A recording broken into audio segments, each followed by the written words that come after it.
Hello दोस्तों, non vegetarian foods को दुनिया भर में बनाया जाता है, लेकिन इसके संदर्भ में उसके न्यूट्रिएंट्स कैसे प्रिजर्व करें ये जानना जरूरी है, क्योंकि अक्सर यहीं पे लोग मार खा जाते हैं, जिसकी वजह से अच्छा खासा healthy non vegetarian food item भी न्यूट्रिएंट लेस हो जाता है और वो सिर्फ एक फैट का स्रोत बन के रह जाता है। आज हम जानने का प्रयास करेंगे कि नॉन वेजिटेरियन फूड आइटम्स को कैसे हमको कुक करना चाहिए ताकि हम उसके न्यूट्रिएंट्स को रिटेन कर सके और उसे ज़्यादा हेल्दी बना सके। आज के टॉपिक पर जाने से पहले जो लोग हमारे चैनल पर नए हैं उन्हें रिक्वेस्ट करूंगा कि चैनल को सब्सक्राइब करें। हमारे चैनल का पर्पस है हेल्थ एजुकेशन के द्वारा आपको हेल्दी बनाना, और इस मिशन में आप हमारे सहभागी बन सकते हैं। चैनल को सब्सक्राइब करके, वीडियोस को लाइक करके, कंटेंट्स को शेयर करके। टॉपिक के दौरान कुछ इंटरेस्टिंग साइंटिफिक फैक्ट्स, कुछ प्रैक्टिकल यूटिलिटी की बातें, कुछ स्टडीज आपको बताऊंगा, इसलिए बने रहिए हमारे साथ एंड तक। चलिए शुरू करते हैं हमारे साथ ये हेल्थ का सफर।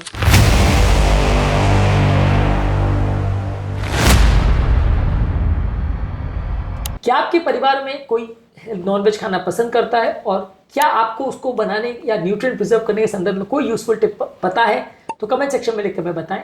सबसे पहला ये समझने की जरूरत है कि किस तरह से आप फूड को बना रहे हैं वो डिसाइड करता है कि उसमें कितने न्यूट्रिएंट्स प्रिजर्व रहेंगे। किसी भी फूड को डीप फ्राई नहीं करना है या ओपन फ्लेम में ग्रिल नहीं करना है।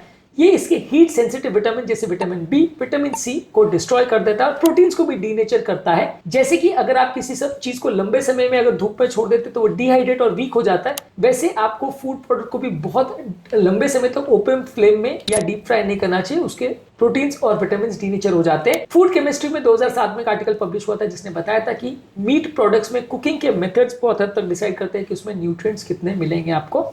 इसके अलावा आपको इनको स्टीम करना चाहिए या स्लो कुकिंग करना चाहिए, जो कि उसे ज्यादा डाइजेस्टिबल बनाते हैं, प्लस उसके विटामिन और मिनरल्स को भी रिटेन करते हैं। इनको कुक जब आप कर रहे हैं तो मॉडरेट टेम्परेचर में कुक करिए, जो कि उसके मॉइस्चर को रिटेन करता है और उसको ज्यादा डाइजेस्टिबल बनाता है।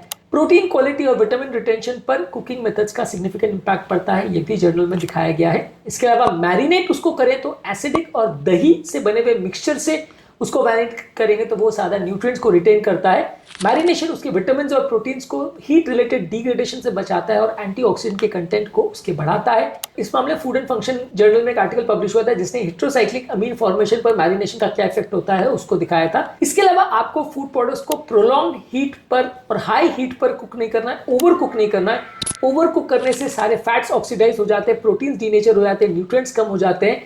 ये उसकी प्रोटीन की क्वालिटी को कॉम्प्रोमाइज करता है और ओवरऑल उसको कम न्यूट्रिशियस बनाता है। इसके अलावा जब आप फूड को कुक कर रहे हैं तो उसमें एंटीऑक्सीडेंट रिच इंग्रेडिएंट्स का प्रयोग करिए, जैसे कि सब्जियां हैं, फल है, और साथ में हल्दी, अदरक, लहसुन, इस तरह के आप मसालों का प्रयोग कर सकते हैं, जो उसकी ओवरऑल न्यूट्रिशियस वैल्यू को बढ़ाता है, उससे ज्यादा न्यूट्रिशियस बनाता है। अलग अलग तरह के एंटीऑक्सीडेंट्स आपके न्यूट्रिएंट की क्वालिटी को इंप्रूव करते हैं। बहुत सारे मसालों के बहुत सारे फायदे होते हैं, आप इनका प्रयोग कर सकते हैं जब आप नॉन वेजिटेरियन फूड आइटम्स को भी कुक करते हैं। इस मामले में कई तरह के इंडियन मसालों के बारे में हमने ऑलरेडी अलग अलग वीडियोस में बात करी है। इसके अलावा जब आप मीट को कुक कर रहे हैं तो उसको कवर करने से उसका न्यूट्रिएंट लॉस कम होता है, मॉइस्चर लॉस कम होता है, वो ज्यादा न्यूट्रिशियस हो जाता है। जब आप स्टीमर या ओवन में उसको बना रहे हैं तो उसको कवर करके कुक करें तो ज्यादा अच्छा है। इसके अलावा यदि आप मीट को छोटे छोटे टुकड़े काटने के बदले अगर बड़े बड़े टुकड़ों में काटते हैं तो उसके विटामिन और उसके जूसेस ज्यादा रिटेन करते हैं। बहुत पतले टुकड़े काटने से उसके विटामिन और जूसेस निकल जाते हैं और नुकसान होता है, न्यूट्रिशन में लॉस होता है। इसके अलावा आप सारे मीट को बहुत ज्यादा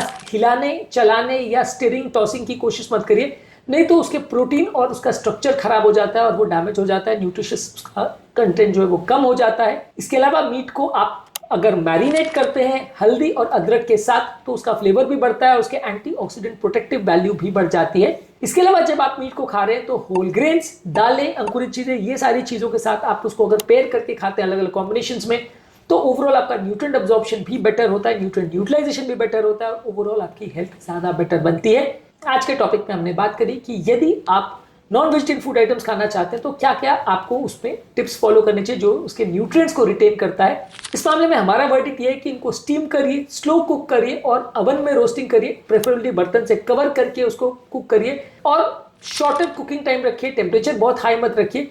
इसके अलावा साथ में एंटीऑक्सीडेंट रिच वेजिटेबल्स और स्पाइसेस का प्रयोग करिए। इसको मैरिनेट करने के लिए दही और एसिडिक तत्वों का प्रयोग करिए, ज्यादा लंबे ड्यूरेशन तक मैरिनेट मत करिए। ये सारी चीजें करने से उसका एनर्जी यूटिलाइजेशन बेटर होता है, उससे डाइजेशन बेटर होता है और उसका प्रोटीन खराब नहीं होता है। तो ये सारी चीजें आपको ध्यान रखनी चाहिए यदि आप नॉन वेजिटेरियन फूड आइटम्स को घर पर कुक कर रहे हैं। तो उम्मीद करूंगा कि आज के टॉपिक में कुछ नई बातें जानने को मिली होगी। यदि इसमें से कोई टिप आपको यूजफुल लगा तो कमेंट सेक्शन में उसके बारे में हमें लिख के बताएं। टॉपिक एंड करने से पहले जो लोग हमारे चैनल पर नए हैं उन्हें रिक्वेस्ट करूंगा कि चैनल को सब्सक्राइब करें। हमारे चैनल का पर्पज है हेल्थ एजुकेशन के द्वारा आपको हेल्दी बनाना, और इस मिशन में आप हमारे सहभागी बन सकते हैं चैनल को सब्सक्राइब करके। आपके कमेंट्स हमें जानने में मदद करते हैं कि आपको हमारा कंटेंट कैसा लग रहा है, प्लस हमारे लिए मोटिवेशन और इंस्पिरेशन का भी काम करते हैं। इसलिए वीडियोस को देखते रहिए, शेयर करते रहिए और हेल्थ के सफर में हमारे साथ आगे बढ़ते रहिए।